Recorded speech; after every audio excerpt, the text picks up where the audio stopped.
Boa noite, meus amados irmãos e irmãs, queridos amigos que nos acompanham hoje nos caminhos da fé. Vamos refletir, vamos conversar e aprofundar o nosso olhar de fé sobre as mulheres da Bíblia e sobre o desígnio de Deus no projeto salvífico de contar diretamente com a participação das mulheres no seu projeto de implantação do reino de Deus na história. E Deus quis contar diretamente com o protagonismo de muitas mulheres na Bíblia e na história, e continua contando ainda hoje.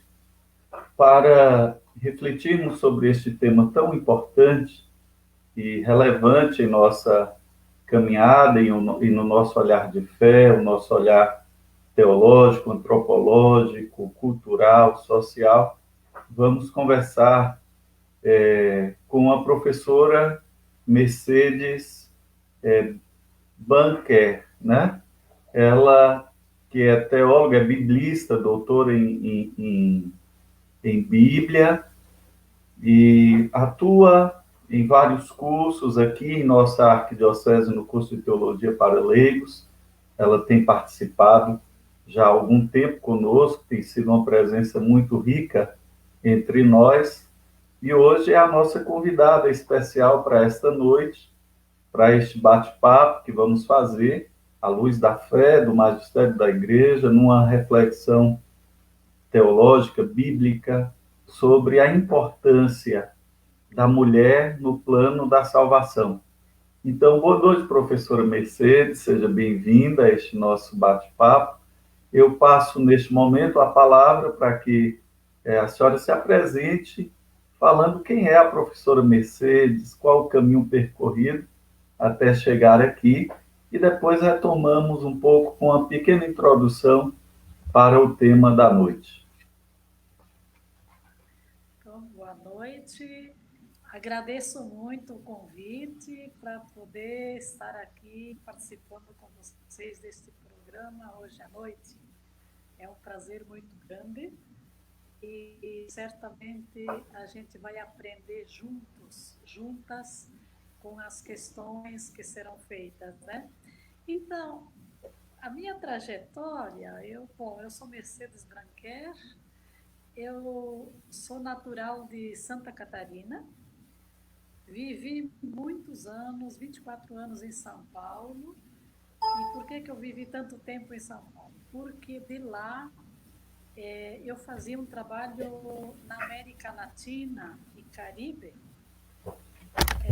um trabalho de reunir as experiências bíblicas que os países da América Latina e Caribe fizeram durante o tempo das ditaduras militares. Então, é um trabalho que o Conselho Mundial de Igrejas pediu para ser feito na América Latina e pediu para o CEBI, que é o Centro de Estudos Bíblicos do Brasil, para coordenar esse trabalho, porque o CEBI tinha e tem uma grande experiência de leitura popular da Bíblia. Então, o CEBI, Centro de Estudos Bíblicos, me pediu para coordenar esse trabalho. Daí eu coordenei durante 12 anos. Foi muito bom, experiências maravilhosas. A gente vê que a palavra de Deus está enraizada em todos os cantos desta América e desse Caribe, né? E ela tem sido uma força muito grande para ajudar as pessoas reagirem e resistirem também no tempo de muito sofrimento e de mortes, que foram os tempos das ditaduras militares na América Latina. E também aproveitei, nesse período que eu estava vivendo em São Paulo, estudar. Fiz a minha teologia, a filosofia e teologia, o mestrado e o doutorado. Então, aproveitei tudo isso. Depois, eu dei aula na Faculdade dos Claretianos durante 12 anos, trabalhando no curso de Ciências da Religião, mas o meu trabalho era a Bíblia. Minhas disciplinas eram bíblicas. E depois de lá, eu fui para o Sul não acostumei muito, não. Estranhei muito a minha terra. Aí decidi vir aqui para a Bahia, conhecer essa realidade do povo da Bahia. Já estou aqui há 3 anos e meio em Feira de Santana e trabalhei até o final do ano passado na Faculdade Católica de Feira de Santana como professora de Bíblia. Foi uma experiência muito boa, prazerosa, né? E agora vou partindo para outros caminhos. Então, esse mais ou menos em resumo é a minha história desses anos todos. Que coisa boa, professora, que alegria poder perceber, né, como Deus vai manifestando também os seus desígnios, a sua bondade, vai nos conduzindo por caminhos e propondo também projetos para a construção do seu reino, não é? O fato de ter a professora Mercedes hoje para a gente, neste bate-papo, é muito significativo, porque além de tratar do tema que é profundamente rico, da mulher, as mulheres da Bíblia, né?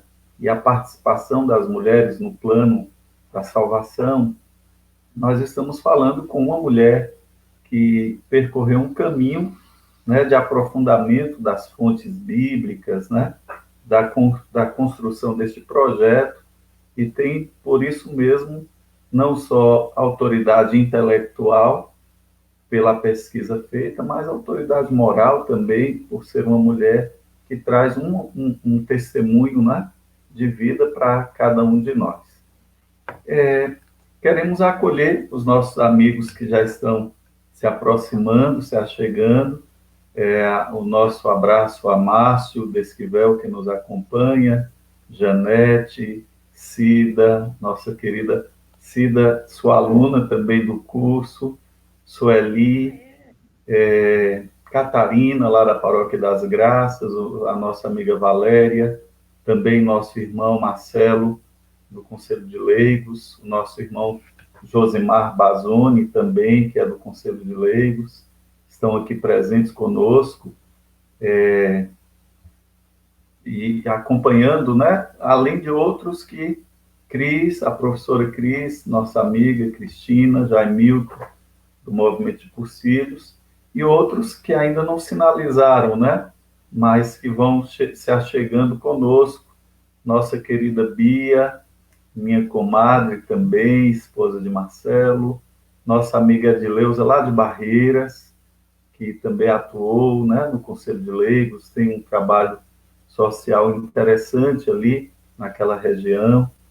Nossa saudação ao nosso amigo Adriano Lima, que é vereador no município de Belo Campo.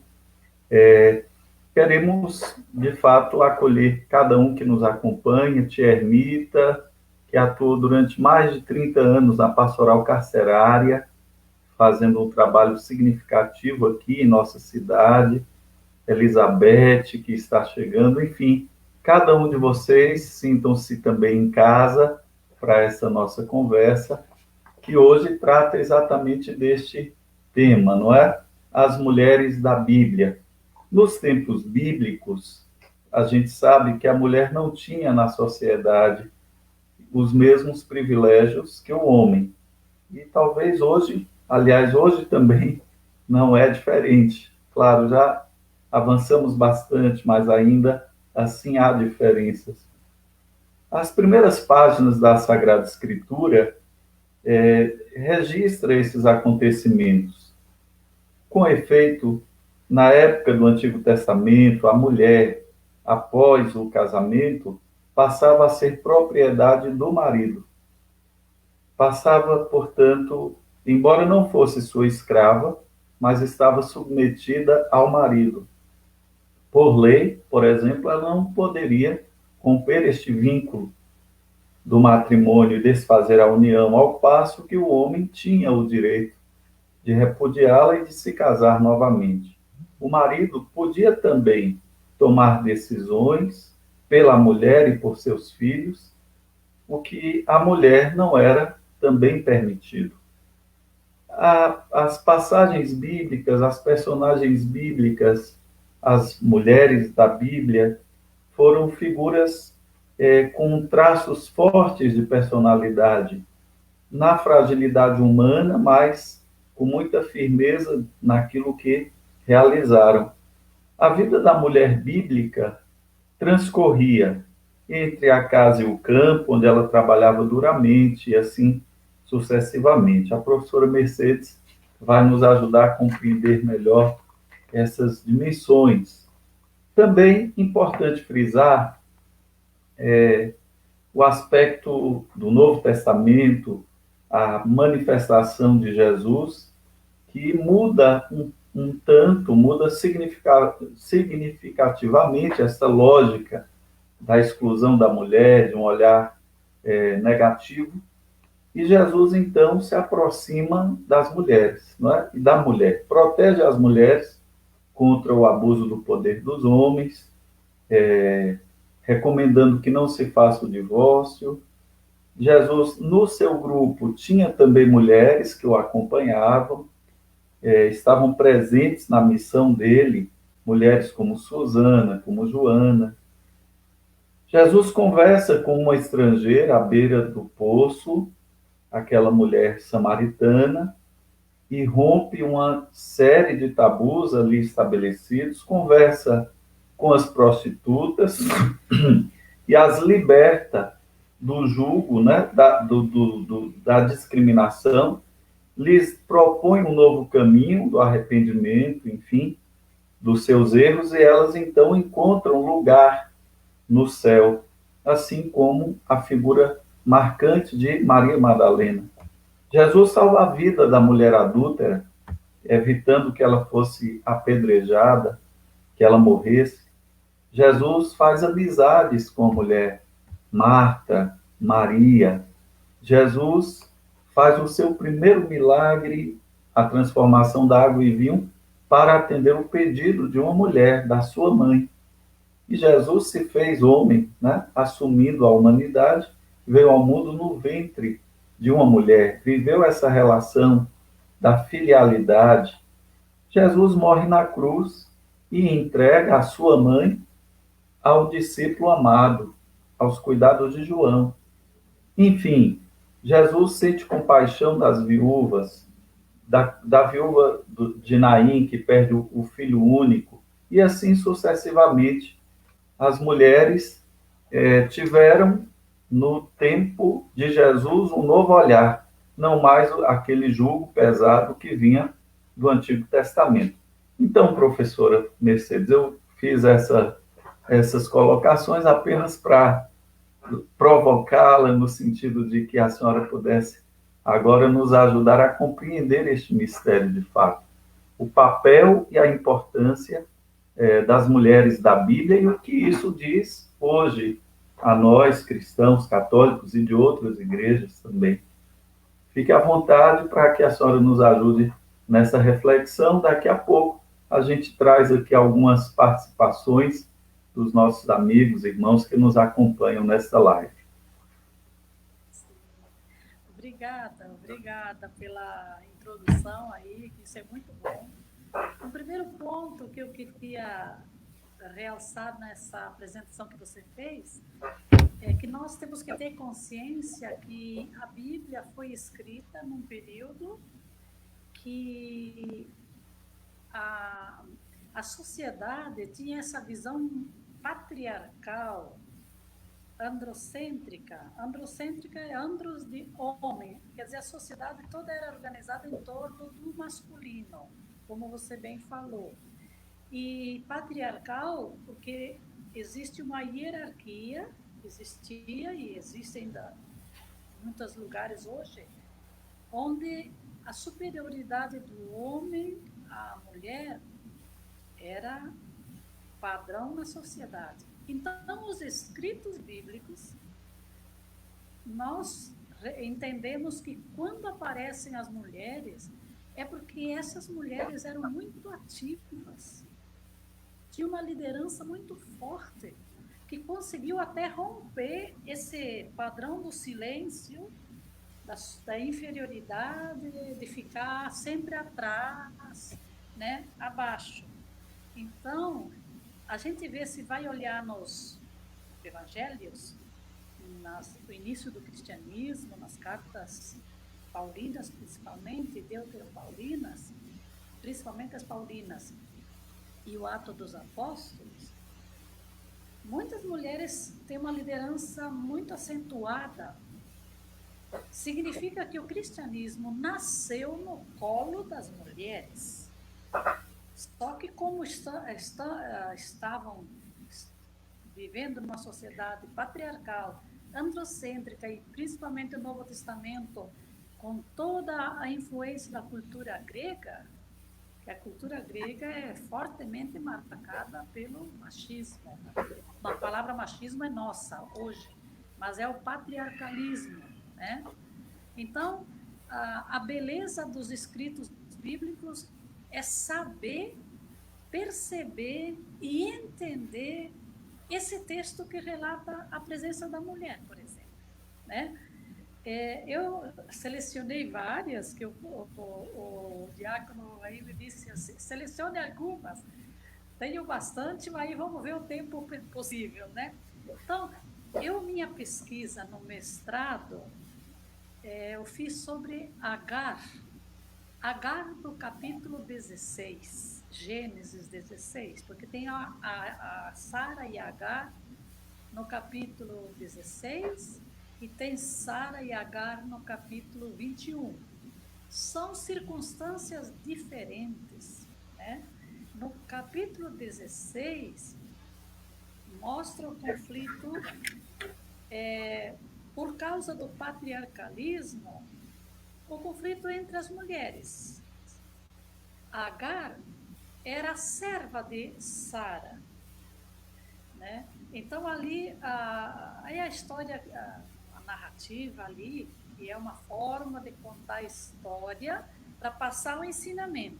Esse era o jeito deles naquele tempo, né? Então quer mostrar o quê? Sara se sente diminuída porque ela não consegue engravidar. Ela vai reclamar com o marido, Abraão, porque a serva dela, ela que deu a serva, porque era o costume, era a tradição. Ali a gente tem que perceber isso, que essa descrição, onde ela dá a serva dela para o marido engravidar, então, era na época, na cultura deles, onde foi escrito, isso era natural. E aí, então, aparece o quê? Um conflito entre as duas. E Sara, a parte para a violência, agredindo Agar. E Agar não aceita a violência, foge, sai de casa. Mas vai para onde? Ela era uma escrava africana e estava na Judéia. Então era difícil, mas ela saiu, foi para o deserto, foi para o caminho buscar saídas. E aí ela, estando no deserto, lá perto de um oásis, que era no deserto, né, lugar onde tem água, onde as pessoas paravam, descansavam, se encontravam, e aí Deus aparece para ela e fala com ela, e ela fala com Deus, né? E ela diz, o Deus que me vê, El Roi, né? O Deus que me vê. Então, o que o texto quer dizer? Que nesse conflito, Deus se coloca do lado sempre do mais fraco. Entre Sara e Agar, ele ficou do lado de Agar, né? Então, o texto... Aí, eu trabalhei esse texto no meu doutorado, no meu mestrado, porque eu queria entender por que essa injustiça ali. Porque hoje em dia também, muitas vezes, nós, entre mulheres, às vezes, em vez de nos ajudarmos, sermos solidárias, né, sermos fraternas, a gente se destrói, né? Então, esse é um texto bom para ser trabalhado, para a gente ver que não é assim o caminho de Deus. O caminho de Deus é outro. Não se deve partir para a desmoralização da outra, nem a violência sobre a outra, né? E nem a diminuição da outra. E depois no 21 já é outra realidade. Esse é um dos textos que brevemente faço essa reflexão.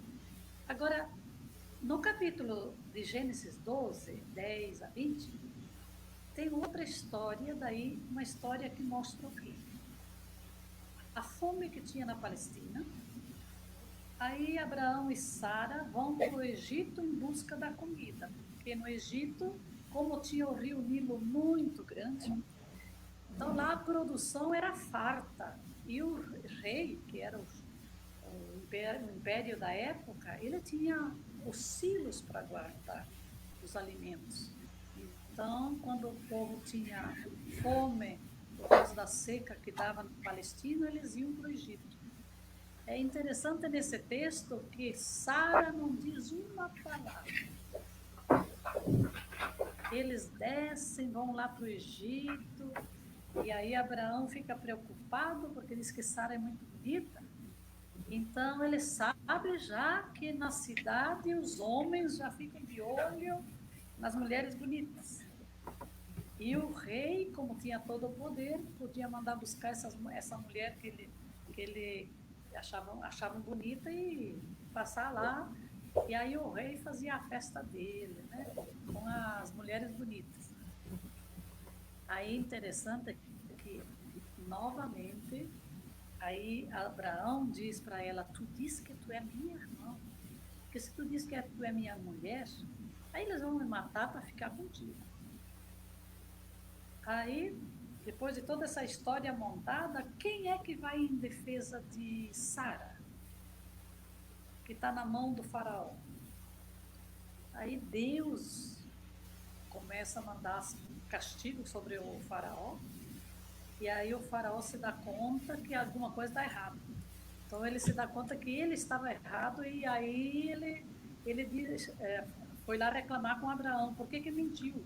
Expulsou os dois, né? Saíram os dois. Então, mais uma vez, nós vemos que Deus, a Bíblia nos mostra que Deus sempre fica do lado do mais frágil, do mais inferiorizado, do mais indefeso. Nesse caso aqui, nessa narrativa, a mais indefesa é Sara. Na outra narrativa, no 16, a mais indefesa é Agar. Então, esse é um método da gente ler a Bíblia, perceber onde é que Deus se posiciona, quem Deus defende, com quem Deus está. Porque para nós, hoje em dia, é muito importante isso, porque tem gente que tem dinheiro, poder, autoridade e tudo, e acha que está com Deus também. Será que Deus está? Onde está Deus hoje? Voltado para quem? Defendendo quem? Então a Bíblia nos dá os padrões de leitura, nos dá esse jeito de entender a palavra de Deus. Deus sempre vai estar do lado do mais fraco. Eu sempre digo às vezes, entre o bispo e o pobre da rua, Deus vai estar do lado de quem? Ele vai estar do lado do pobre da rua. O bispo vai ter muito mais responsabilidade perante Deus pelo cargo que ele tem, pela função que ele tem. Mas ele tem que saber que entre ele e o pobre da rua, Deus está dizendo para ele, olha, eu estou aqui. Quer falar comigo? Quer entender a minha mensagem? Eu estou aqui. Isso agora peguei o exemplo de bispo. Mesmo eu como professora, né? O diácono como diácono na sua missão. Então, nós estamos numa posição melhor, de mais defesa, de mais postura, no sentido de se defender, de recursos, de condições de palavra, de conhecimento, de estudo. Então, Deus sempre vai ficar do lado do injustiçado, da injustiçada. Esse é um padrão da leitura da Bíblia. Agora, por exemplo, outro exemplo que eu acho muito interessante, que é das parteiras no Êxodo. Esse é um exemplo maravilhoso. Por quê? Ali está o império egípcio, Faraó, o nome do chefe do império era, o título dele era Faraó, né? O Faraó começou a ficar com receio, porque como estava descendo muita gente lá no Egito, da Judéia, da região que estava dando muita seca, fome, aí o povo vai para onde? Vai onde tem comida. Assim como o povo que estava na roça veio para a cidade nesses últimos 50 anos, né? Por isso que as nossas cidades estão cheias de gente e as roças estão vazias. É uma política governamental interesseira, né, que faz isso. Então, lá no Egito aconteceu isso. Aí o faraó começou a ficar preocupado. Ele disse: esses estrangeiros aí, esses hebreus, esses israelitas, eles estão crescendo muito. E eles podem um dia se unir, fazer guerra contra nós e nos derrubar. Esse era o medo do faraó. Aí, qual é? Ele disse: temos que tomar providência, temos que tomar medidas. Primeira medida, aumentar o serviço, botar mais fiscais em cima dos trabalhadores, que tinham que fazer tijolo para construir os silos da nova capital que eles estavam fazendo, né? Então, ali, botou mais capatazes, botou mais trabalho, apertou a vida dos trabalhadores. Mas ainda continuava a nascer filhos. Porque o pobre, a gente já sabe, né? Quanto mais pobre, mais filho tem.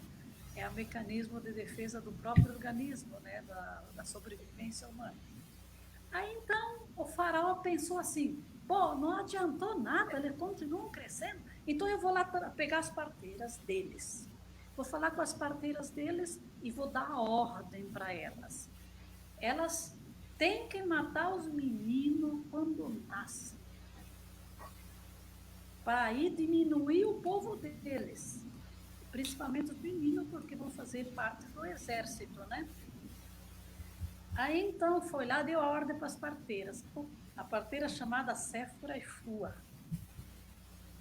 Elas escutaram a ordem do faraó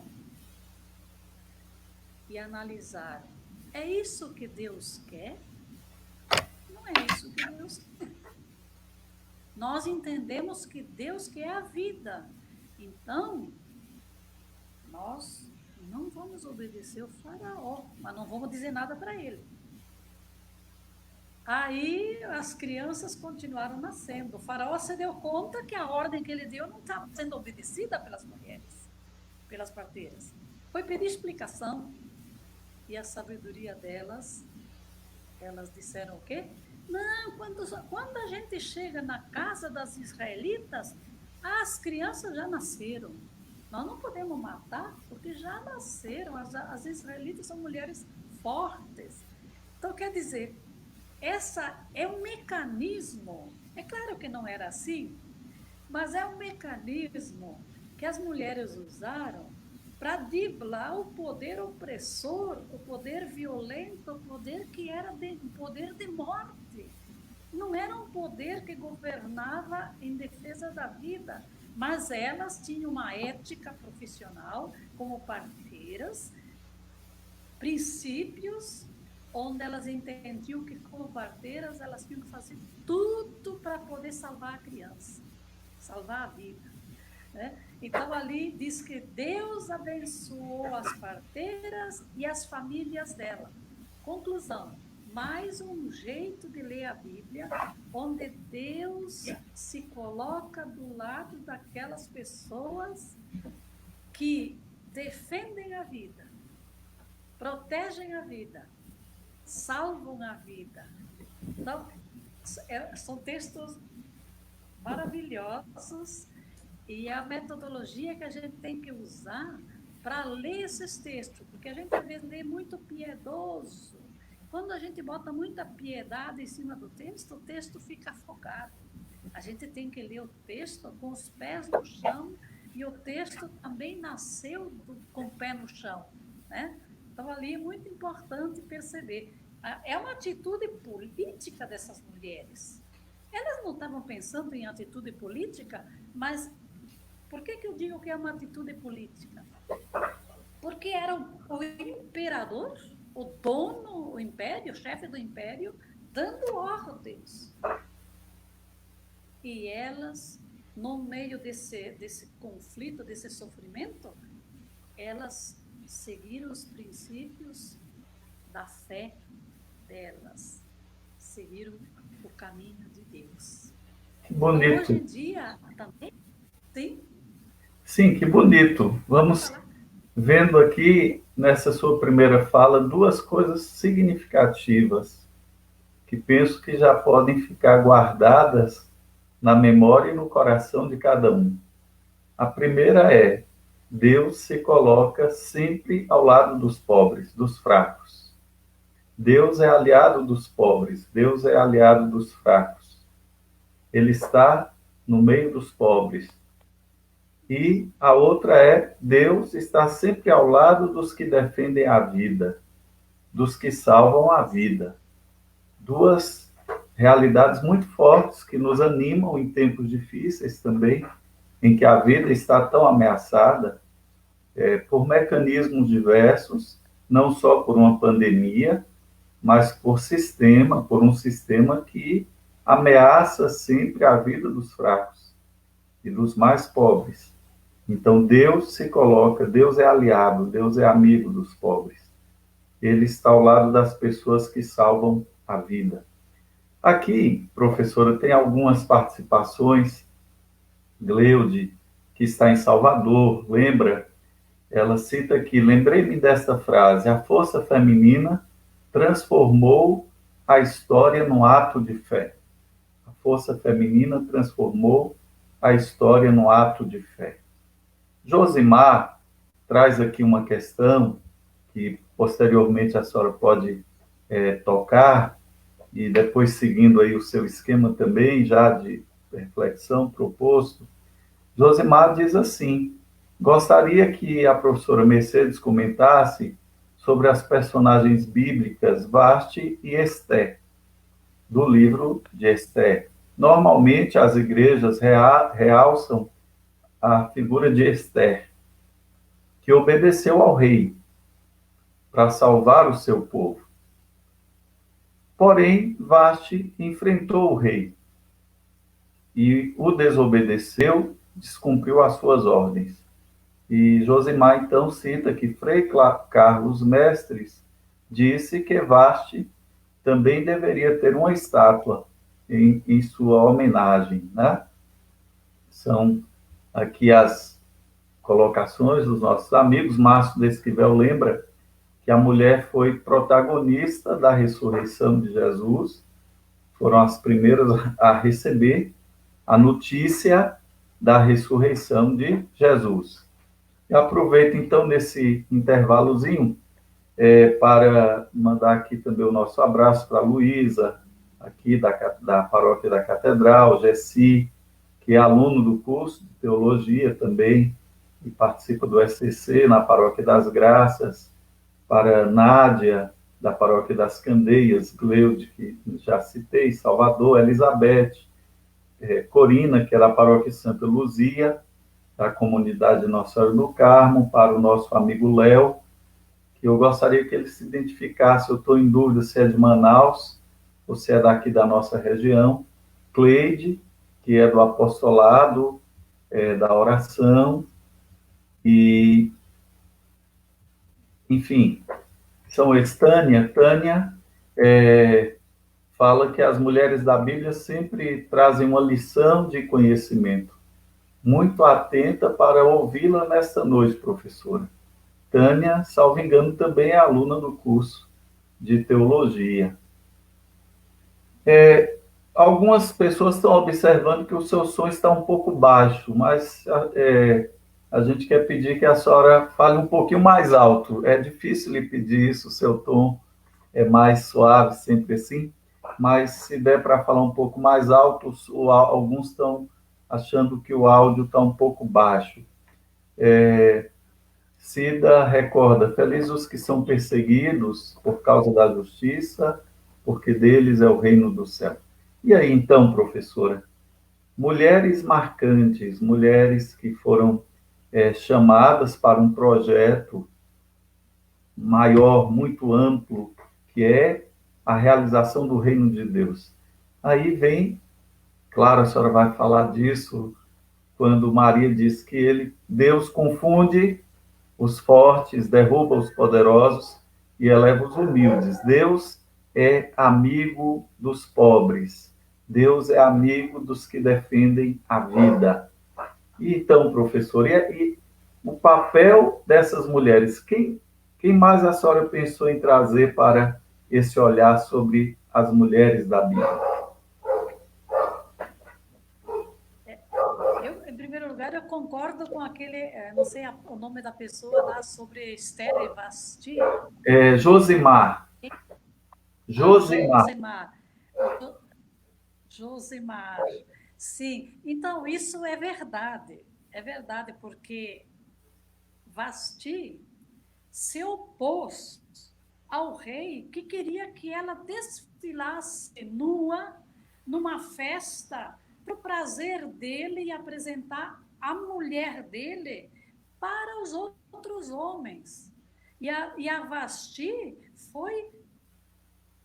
reagiu e não quis ser objeto sexual, objeto de prazer dos homens. Ela tinha sua dignidade e não aceitou.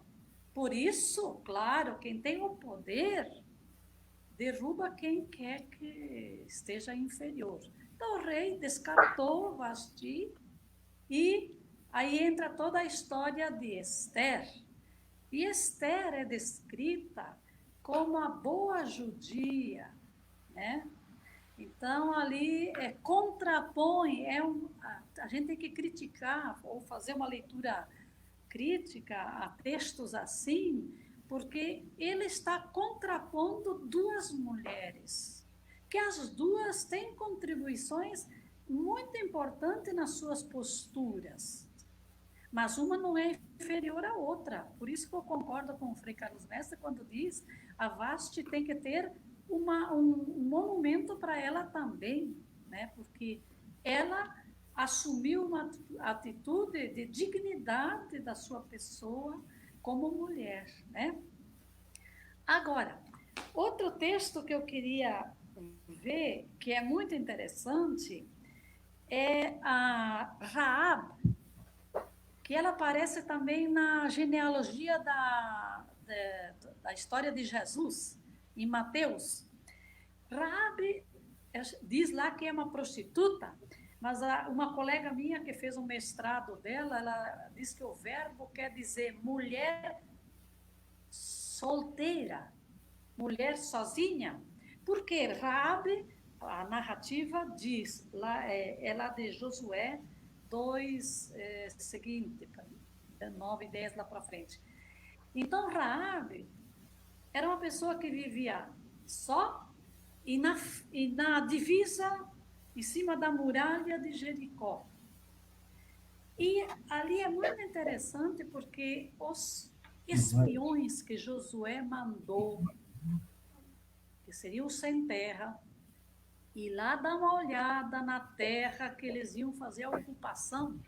Uns dizem invasão, mas eu prefiro usar a palavra ocupação.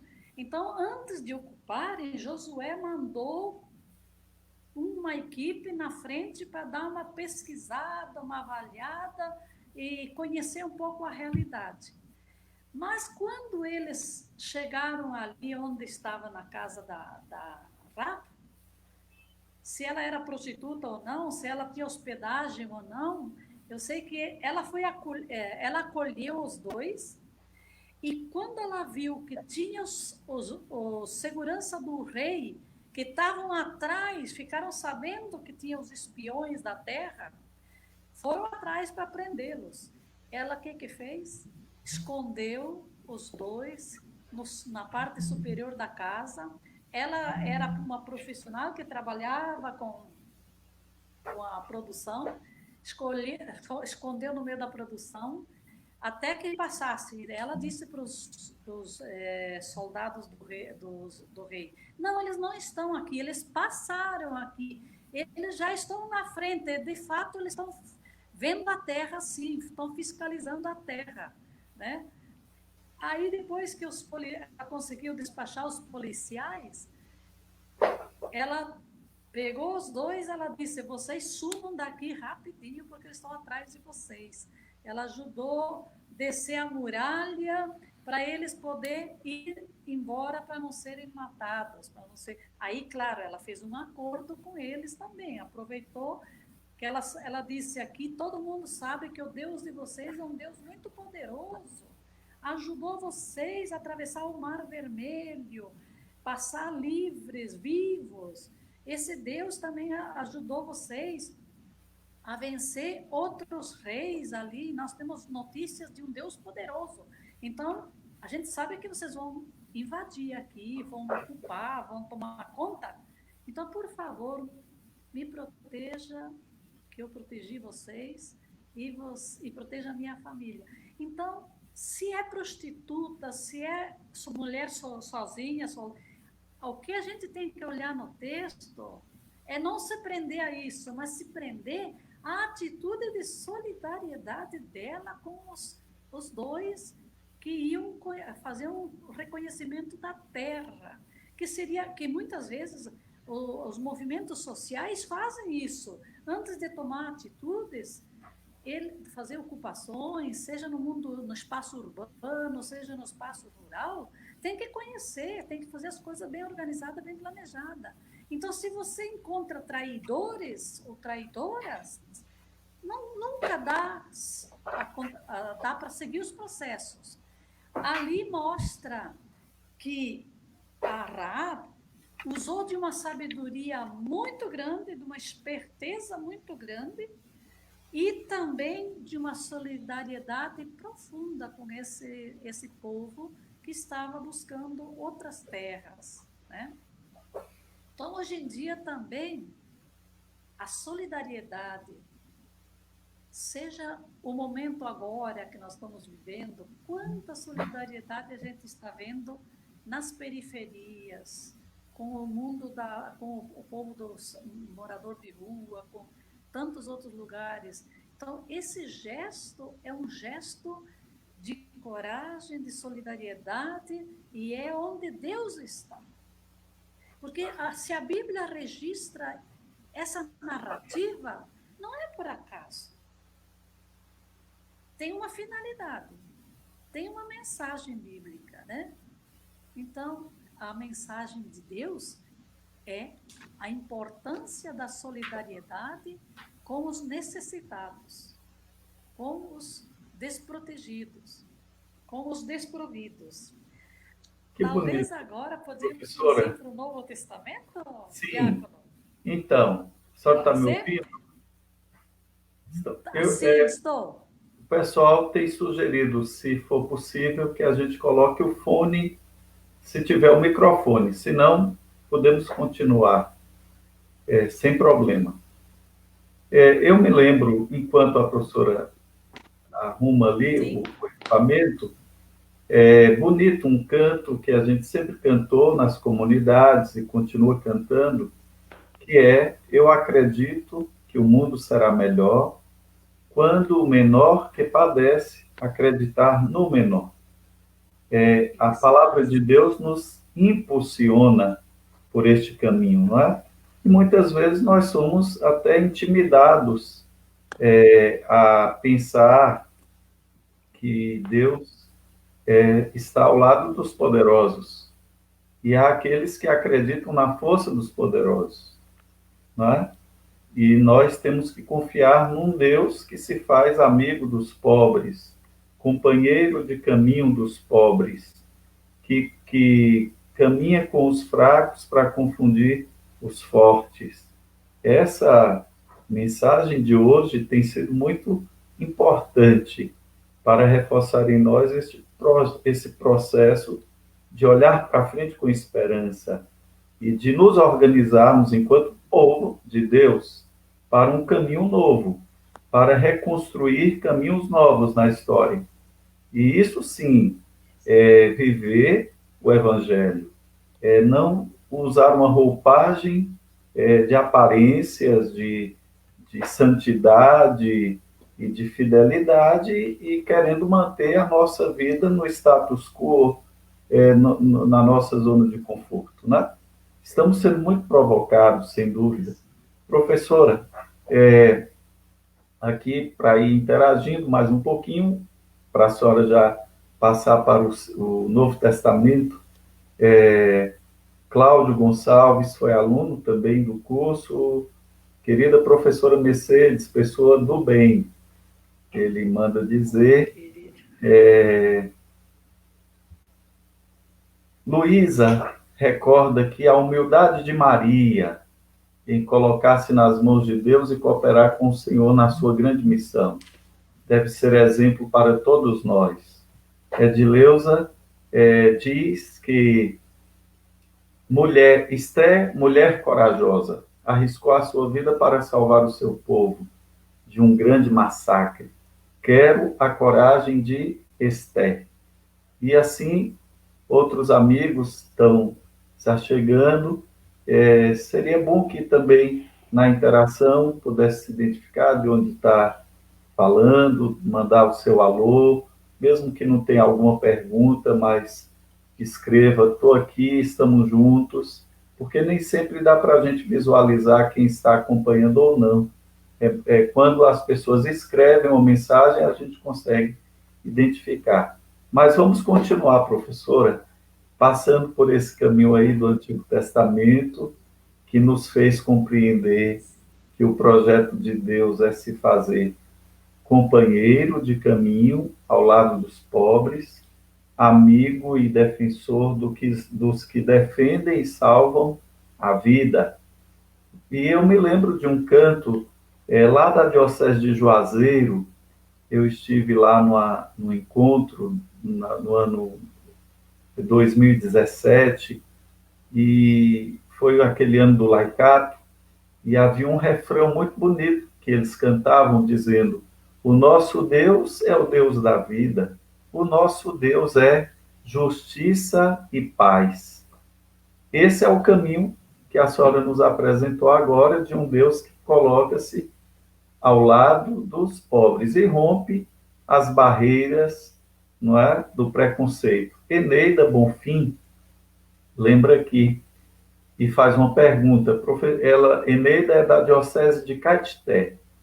Ela diz: a senhora acredita que em alguns momentos da história uma linguagem pejorativa ou preconceituosa foi utilizada com algumas personagens bíblicas com o intuito de ofuscar a presença da mulher?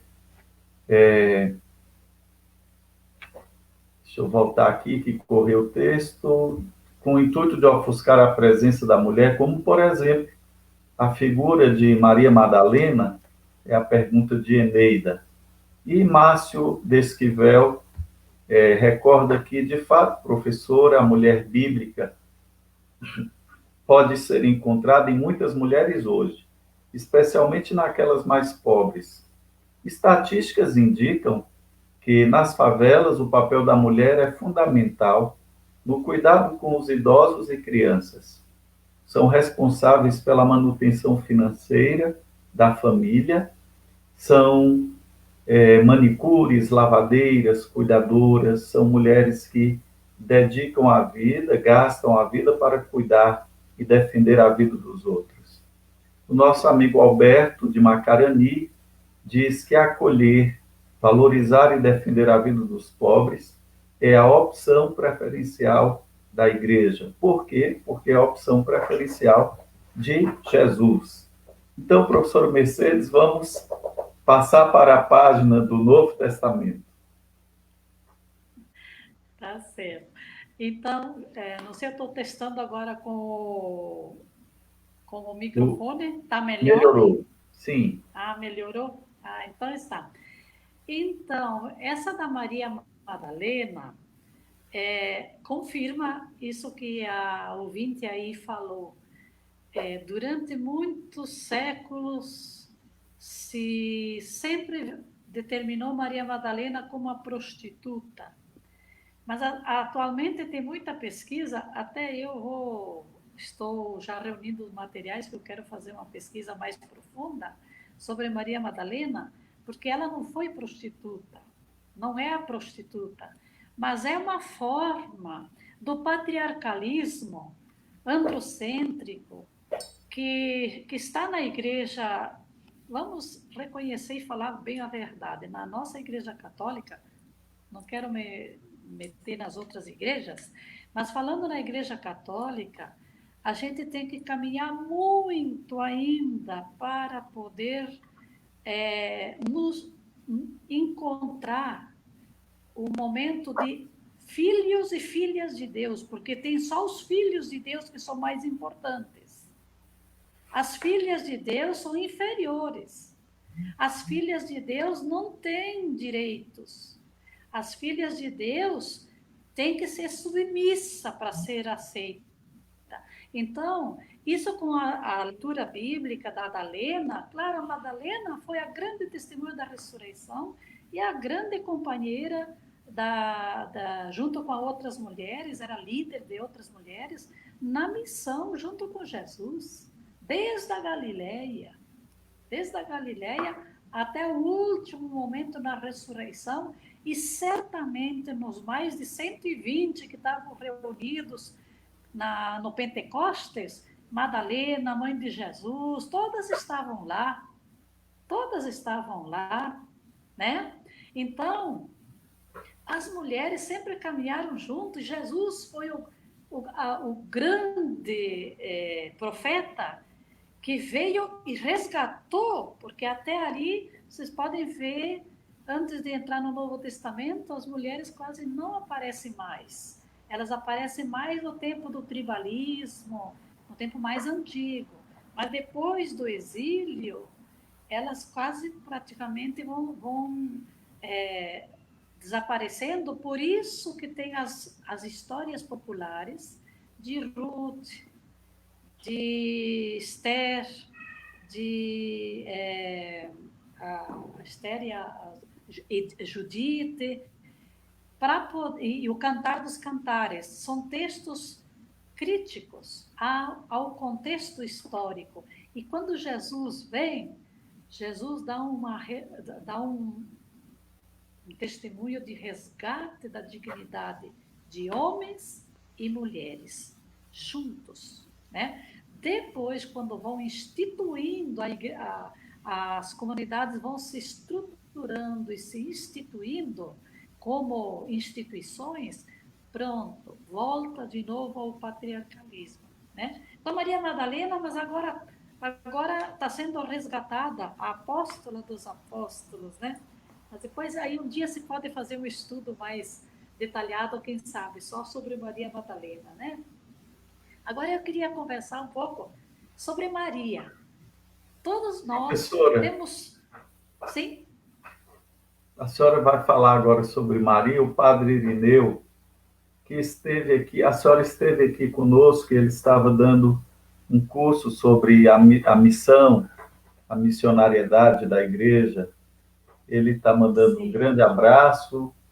Professora Mercedes, Deus abençoe e proteja a sua missão. E ele cita este cântico de Maria, que está lá, que Ana cantou e foi colocado também na boca de Maria, diz: virá o dia em que todos, ao levantar a vista, veremos nesta terra reinar a liberdade. Maria de Nazaré. Que lindo, né? Agradeço a lembrança e um abraço para ele também. Obrigada. Então, Maria, a mãe de Jesus, eu queria destacar um aspecto, vocês já sabem muito, aí eu quero destacar só o aspecto do anjo que aparece para Maria para fazer o anúncio do nascimento, da concepção de Jesus. O importante que chama a atenção ali, e quase nunca é destacado, se destaca muito aquela Maria piedosa, que disse sim, né? Mas antes de dizer sim, Maria, ela se coloca em diálogo com o anjo, no mesmo nível do anjo. Quando ele fala, olha, você vai ser a mãe, sabe? E ela pergunta, sim, mas como é que vai ser isso se eu não conheço homem nenhum? Olha uma pergunta fundamental que ela está levantando. Não é uma mulher que, ai, Deus falou, ai, amém, aqui está a sua serva. Não, antes de dizer aqui está a sua serva, ela quis explicações, quis entender, e isso é muito importante, porque a mulher normalmente é tirada a palavra, ou se ela fala, não é dado confiança e nem crédito às palavras das mulheres. Não é verdade? É? Então, Maria, aqui nesse anúncio, que a maioria destaca, o sim de Maria, né? Sim, antes de dar o sim dela, ela fez pergunta, dialogou com o anjo, quis entender a situação. Depois, aí sim ela diz, eu sou a serva apenas do Senhor. Eis aqui, estou disposta a assumir e contribuir com isso. Então, agora Deus, mais uma vez, nos dá um grande ensinamento, que ele podia ter vindo ao mundo sem precisar da mulher. Poderia ou não poderia? Sim, com certeza. Poderia. Sim. Então, se ele fez essa escolha, eu pergunto, por que o tratamento de tanta violência contra as mulheres, de tanto desprezo, de tanta, né, rebaixamento? E a minha pergunta é da instituição eclesiástica também. Por quê? Né? Então, esse é Sim? Fazendo o link então, com essa fala que a senhora conclui, o padre Irineu, sem causar polêmica, mas é preciso que a gente tenha aqui um diálogo adulto, cristãos adultos, que estamos tratando de um tema tão relevante, sério, e tratado com tanta seriedade, de fato. E ele chama a atenção e diz assim, perguntei ao jovem na comunidade quantos sacramentos tem na igreja. Ou ele perguntou, ou algum padre perguntou, e respondeu, para os homens tem 7, e para as mulheres 6. Entendeu, não é? Que é a ordem, né? O sacramento da ordem? Que é para os homens, né? Depois, é importante recordar, aqui o nosso amigo Márcio recorda o pontificado, o magistério do Papa Francisco, que tem feito um grande esforço de resgatar a figura da mulher na igreja, o papel da mulher, e não precisamos ir tão longe, mas todos nós, olhando ao redor em nossas assembleias litúrgicas, né? E se tirarem as mulheres da igreja, se as mulheres não fossem a igreja, o que seria dela, né? O que seriam das nossas comunidades, né? De tantos serviços e atividades pastorais realizadas. E o Papa, então, na Evangelii Gaudium, no número 81, diz, com muita firmeza e clareza, vejo com prazer como muitas mulheres partilham responsabilidades pastorais,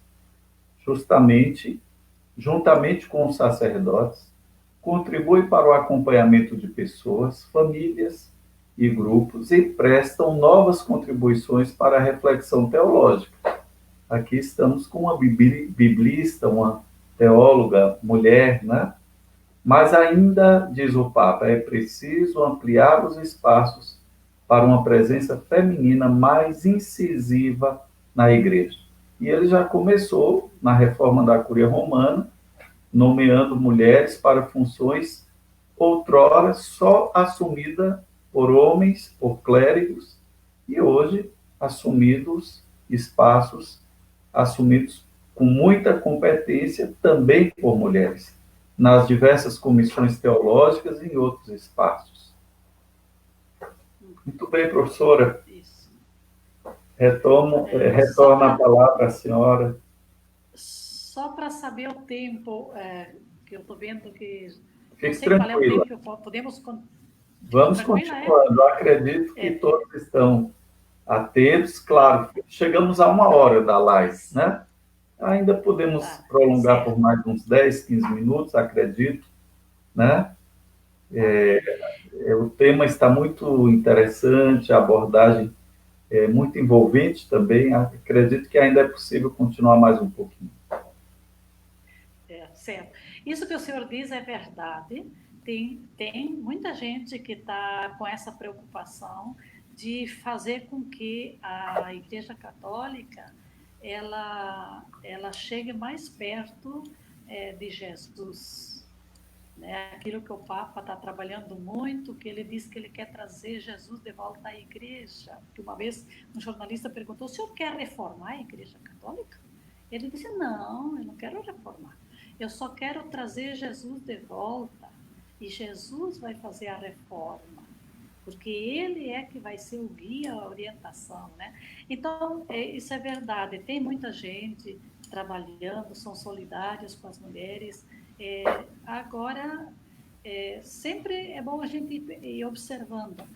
No sínodo da Amazônia, se fosse pelo Papa, ele já tinha avançado bem mais. Mas a resistência é grande. E talvez essa resistência até nas nossas comunidades está. Né? Então, é só para ajudar a tomar consciência de que isso não é o testemunho de Jesus. A gente é seguidor e seguidora de Jesus. Então, para ser mais próximo como seguidora ou seguidor, temos que tentar nos espelhar no testemunho de Jesus, nas práticas de Jesus, no jeito de Jesus. Voltando agora aqui, ainda com a Maria, a visita de Maria a Isabel, também todos nós temos já ouvimos muitas explicações, mas eu vou destacar uma que me chama muita atenção. Maria foi visitar sua prima Isabel. Ele já no anúncio, lá ele já faz uma fofoquinha. Ele diz: olha, tua prima Isabel também está grávida. Está esperando o bebê. Já fez a fofoquinha lá. Aí logo em seguida vem a narrativa da visita de Maria a Isabel. E por que será que Maria foi lá visitar Isabel? O pai e a mãe levaram lá Maria para conhecer a experiência. Isabel já estava com mais tempo de gravidez, então juntas elas vão se ensinando, se ajudando. Além da solidariedade de Maria na visita a Isabel, que é um dos aspectos importantes, mas também podem ter certeza que Maria foi lá para aprender com Isabel como é que é ser mãe. Como é que é ser mãe. Né? E por isso toda essa alegria do encontro. Esse texto possivelmente foi escrito por mulheres, porque coloca detalhes do que uma mulher sente quando há um encontro de alegria, de festa, que os bebês pulam na barriga. Lá diz, e os bebês da barriga, até eles fazendo festa, quando as mães fizeram festa no encontro. Então é um texto muito bonito. A gente tem que olhar a humanidade que aparece nesse texto.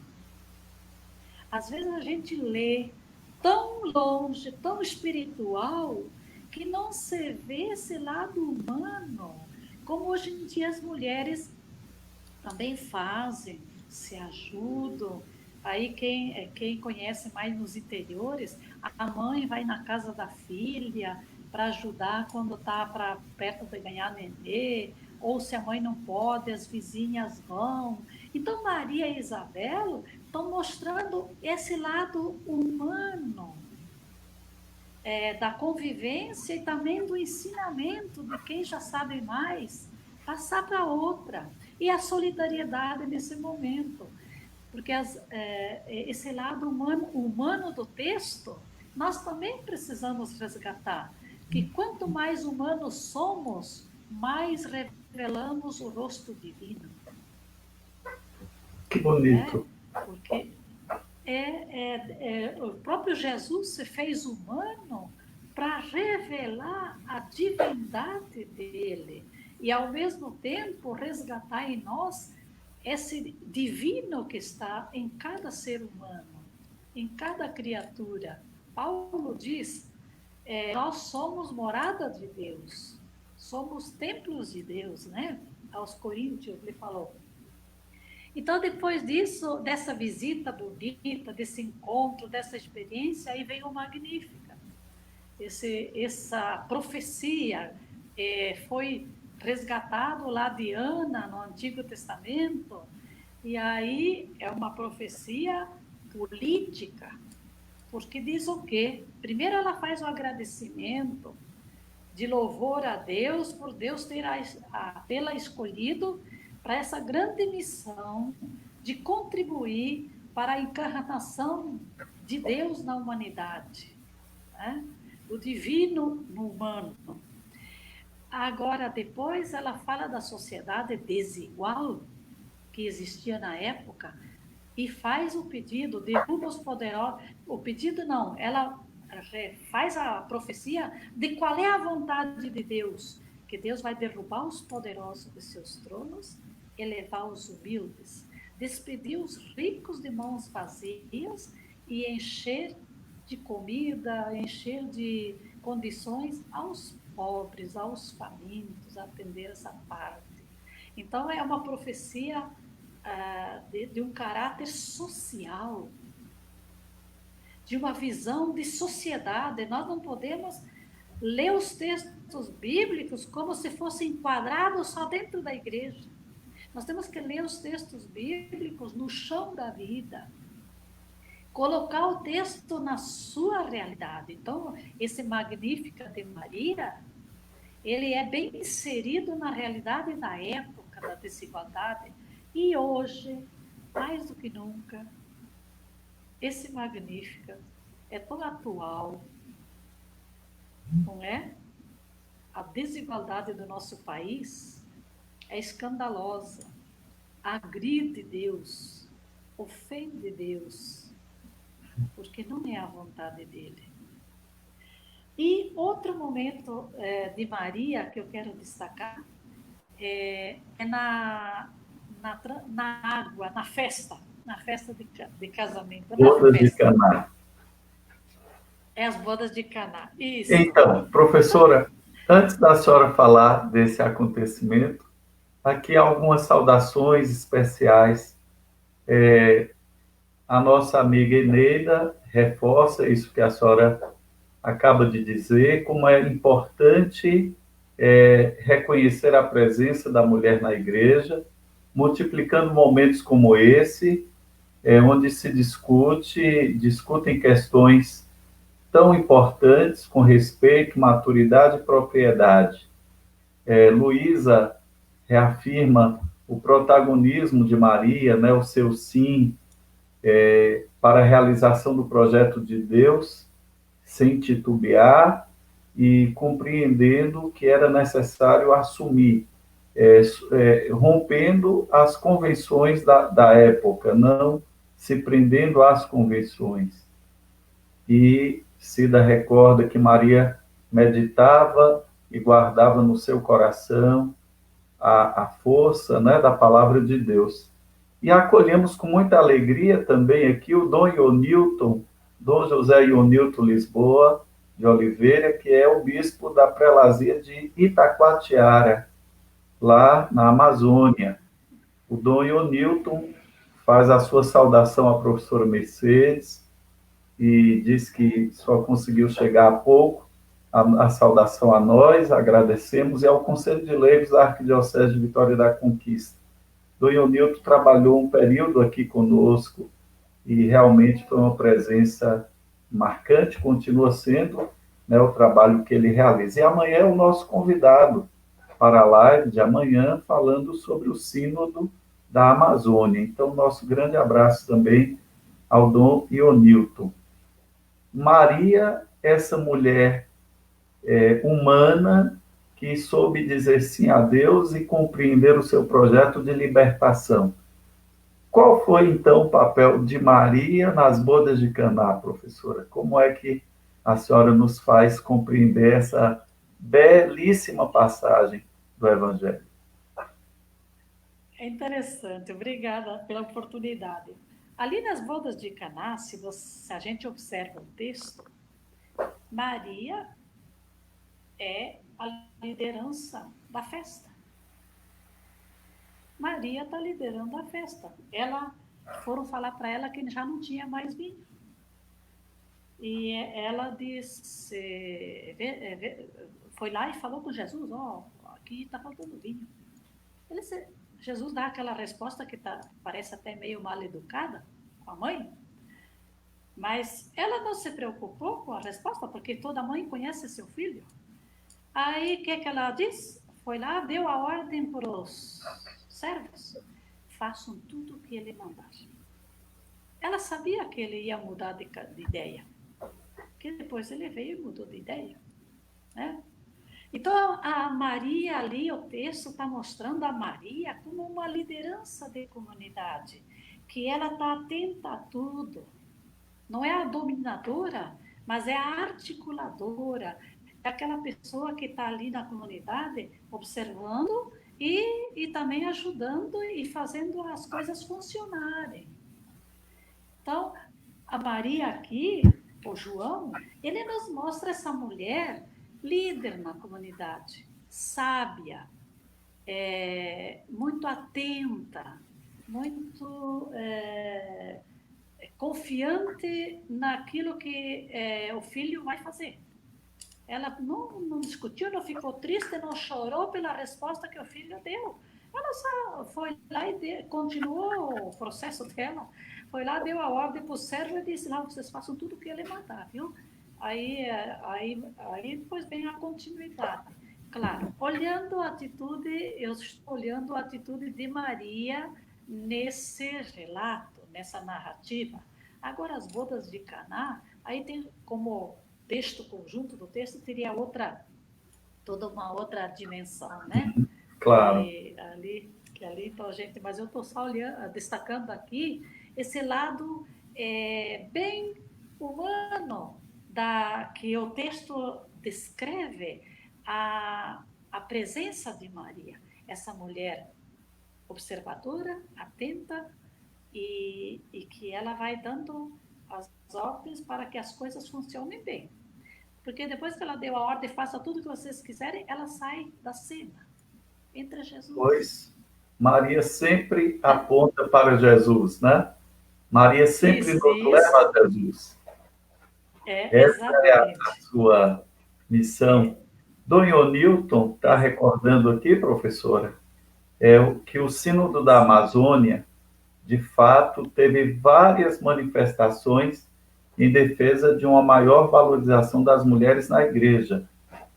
E, como disse a professora, Dom Ionilton ressalta, mas também tiveram vozes resistentes. Ainda existem vozes resistentes. Edileuza traz aqui uma questão que é muito séria. O Papa Francisco recordou há poucos dias a sua preocupação com o aumento da violência doméstica durante a pandemia do coronavírus. E aqui ela traz esse dado que é sério, grave, dado uma vez que todos se recolheram, estão mais reservados em casa, aumenta o número da violência doméstica. Então, a Edileuza recorda esse fato e nos questiona qual deve ser o nosso lado humano para essa questão tão desafiadora. Como é que devemos fazer como Maria, que foi visitar Isabel, naquele contexto, né? Subindo as regiões montanhosas para acudir uma idosa que era estéril e que ia dar à luz, e hoje, como ser presença de Maria nessa realidade da violência doméstica também. Nesse sentido, eu penso que tem que ser muito mais trabalhada essa dimensão de que o homem não é superior à mulher. Por que a violência dentro de casa? Agora que estou mais em casa. Porque o homem se sente superior. Então ele bate, arrebenta, quebra, né? Mas não, tem que ir para o diálogo.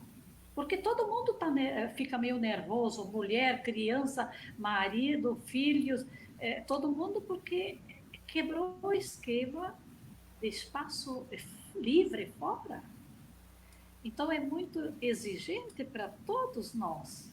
Só que a violência contra as mulheres e as crianças, que não é só a mulher e as crianças, está crescendo muitíssimo nesse período. Por quê? Porque o homem perde a paciência, mas ele também tem que se colocar como uma pessoa que depende também da mulher e dos filhos. E ele também tem que ser um testemunho para a mulher e para os filhos, ou ser uma presença para a mulher e para os filhos. Mas essa visão patriarcal, androcêntrica, onde o homem se sente no direito de bater na mulher, de até matar se for preciso, isso vem da estrutura patriarcalista que não é trabalhada nas igrejas, não é trabalhada na sociedade. As organizações das mulheres mais conscientes tentam trabalhar, mas não basta só. A igreja tem que trabalhar mais o que significa fraternidade, o que significa ser filho de Deus, filha de Deus. Porque a nossa sociedade está dividida em superiores e inferiores. Pessoas que são mais importantes e pessoas que são menos importantes. Pessoas que têm mais valor e têm menos valor. Então, agora, quem é que vai construir valores novos? Se não são as igrejas. As igrejas, às vezes, nós ficamos fazendo muitos sermões, muito discurso, muitos cursos, é muito teórico. E a gente não chega no chão. Professora, existe uma frase que diz: é muita reunião para pouca missão. Não é? É verdade, e verdade. A gente precisa realmente dar um passo a mais, sair de uma zona de conforto muito grande que tem nos levado a uma religiosidade desligada da vida, a uma religiosidade desencarnada. E aí, ao invés de uma devoção saudável, que nos leva a compreender o mistério de Deus, à luz da sua palavra, se coloca no lugar um devocionismo muitas vezes estéril, que tira a figura, por exemplo, de Maria do lugar onde ela realmente foi colocada por Deus. E aí acabam ocorrendo, inclusive, até possíveis heresias em nossos tempos, quando há uma excessiva, e aqui com todo o respeito e amor filial que temos a Nossa Senhora, mas ela não é a quarta pessoa da Santíssima Trindade. Ela colaborou com a economia da salvação, ela é aquela mulher cheia de Deus, a Theotokos, né? Toda de Deus, escolhida por Deus, preparada por Ele. Deus a quis, Deus propôs a ela um projeto, né? E às vezes se colocam com um certo excesso a figura de Maria ou dos santos no lugar de Jesus. Claro que não é isso o que a igreja nos apresenta e propõe, mas se não tivermos cuidado, vamos querer voltar a práticas de uma cristandade, de um tempo que não volta mais e que afastou, distanciou a fé do povo, da fé eclesial, que causou uma ruptura, né? E aí a importância daquilo que a senhora lembrava, dos pequenos encontros em torno da família, a figura da mulher, tão importante em nossas comunidades. E aqui, então, para a gente ir fazendo a nossa conclusão, para a senhora fazer as suas considerações também finais, o padre Eutrópio, da Diocese de Caetité, que também nos acompanha, um grande abraço, padre Eutrópio. Ele hoje é o responsável aqui no Regional Nordeste 3, pelo trabalho da pastoral universitária, o assessor dessa pastoral, faz um trabalho maravilhoso com a nossa juventude aqui na nossa região. Padre Eutrópio nos recorda, nas bodas de Caná, Maria é o rosto, é o resto de Israel, ela é a figura da igreja, ela é sinal da aliança, o resto de Israel, fiel à aliança, que se abre ao vinho novo e abundante da nova e eterna aliança, que é o próprio Jesus, o enviado do Pai. Escutem o meu filho amado, e por isso Maria também diz lá, fazei tudo o que ele vos disser. Aqui, um abraço especial, professora, do nosso amigo Edson, lá da Arquidiocese de São Paulo. Ele é do Conselho de Leigos da Arquidiocese de São Paulo. Ele diz aqui, Mercedes, saudades de você. Edson é lá da região do Ipiranga, na Arquidiocese de São Paulo. O nosso abraço para a nossa amiga Sueli Su, lá de Catiba, aqui uma paróquia onde a gente colaborou, aqui da nossa diocese. Estamos aqui interligados, né, por este papo tão rico, tão oportuno, tão motivador para que continuemos compreendendo este grande mistério da igreja, né? Maria é essa figura, é a imagem da igreja que deseja percorrer os caminhos da fé, os caminhos de Jesus, para a realização do reino no mundo, na história, como bem a professora Mercedes recordava.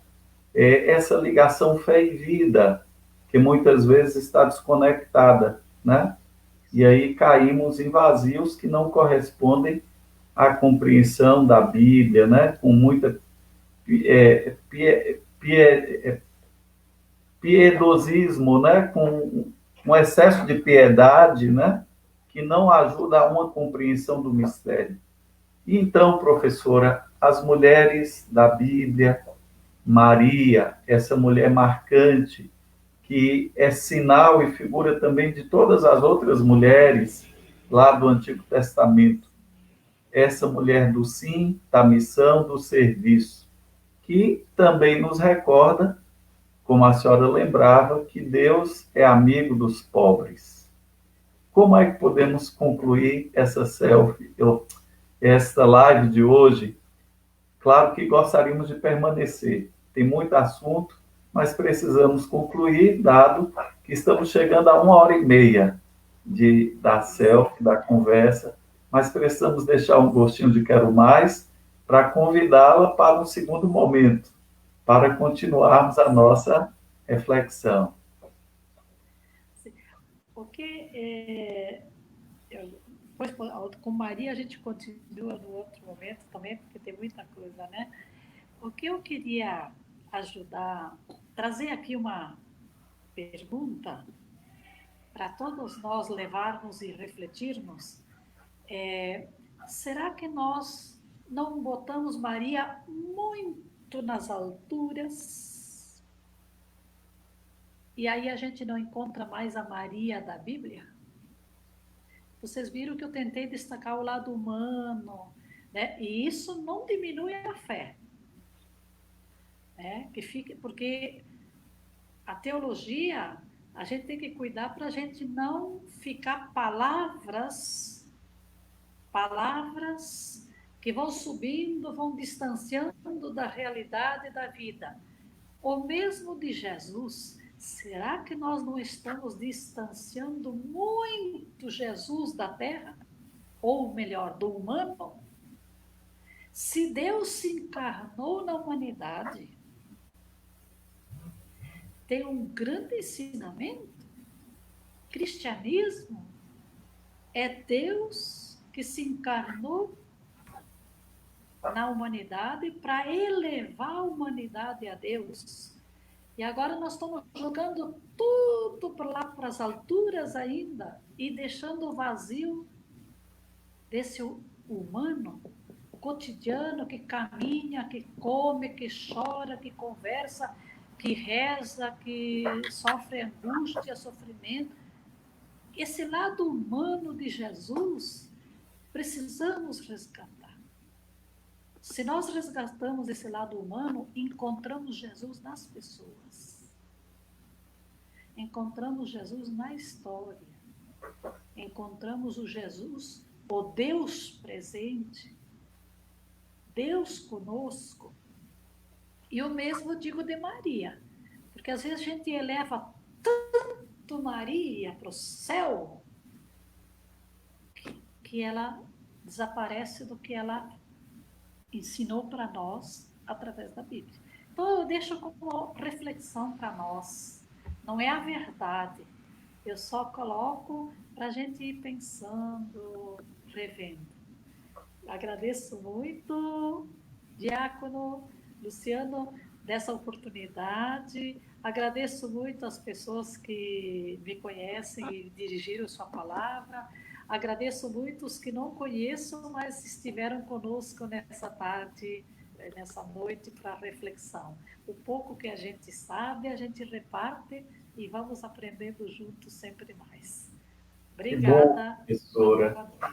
Nós aqui lhe agradecemos pela sua disponibilidade, pela generosidade, pela profundidade com que trouxe um tema tão rico e tão amplo, em pouco tempo, nos ajudando a pensar este grande mistério da fé, de um Deus que dialoga conosco, do Deus que se encarna, que caminha conosco, ao nosso lado, e ficam marcadas para nós aquelas expressões trazidas pela sua reflexão de hoje. Deus está sempre ao lado dos pobres, Deus é aliado dos pobres, Deus é amigo dos pobres, Deus está sempre ao lado dos que defendem a vida, dos que protegem a vida. Deus nos revela o mistério do amor no serviço. Maria é a mulher cheia de fé, Maria é a mulher confiante que caminha com o seu povo. Então, meus amigos e amigas, parece-me que houve um probleminha aqui com a professora, mas nós vamos concluindo, então, a nossa live. Já é hora de encerrar, realmente, agradecendo a todos que nos acompanharam e quero convidá-los para que amanhã, às 20 horas, estejamos novamente juntos, numa conversa, num bate-papo muito rico com o Dom José Newton, que é o bispo da prelazia de Itacoatiara, que vai nos falar sobre o Sínodo da Amazônia, trazendo a sua experiência na participação deste sínodo e as reflexões daquilo que o sínodo nos propõe a partir da exortação do Papa Francisco, querida Amazônia. Quero contar com a sua presença e participação amanhã, aqui conosco, novamente, no nosso Facebook. Convide os seus irmãos, amigos, para estarem conosco também. Será uma grande alegria reencontrá-los. Muito obrigado a cada um pelas contribuições neste debate. Que Deus abençoe a todos, que Nossa Senhora, a Mãe de Jesus, a Mãe dos pobres, nos acompanhe e nos proteja também neste tempo de pandemia. Que Deus nos abençoe, uma boa noite, um bom descanso. Amanhã, vivamos com fé e alegria o domingo, o dia do Senhor, dia da igreja, dia da família, dia da igreja doméstica, da palavra de Deus, que é sacramento, que é alimento, que nos faz continuar permanecendo firmes na esperança. Deus abençoe a todos, muito obrigado, uma boa noite.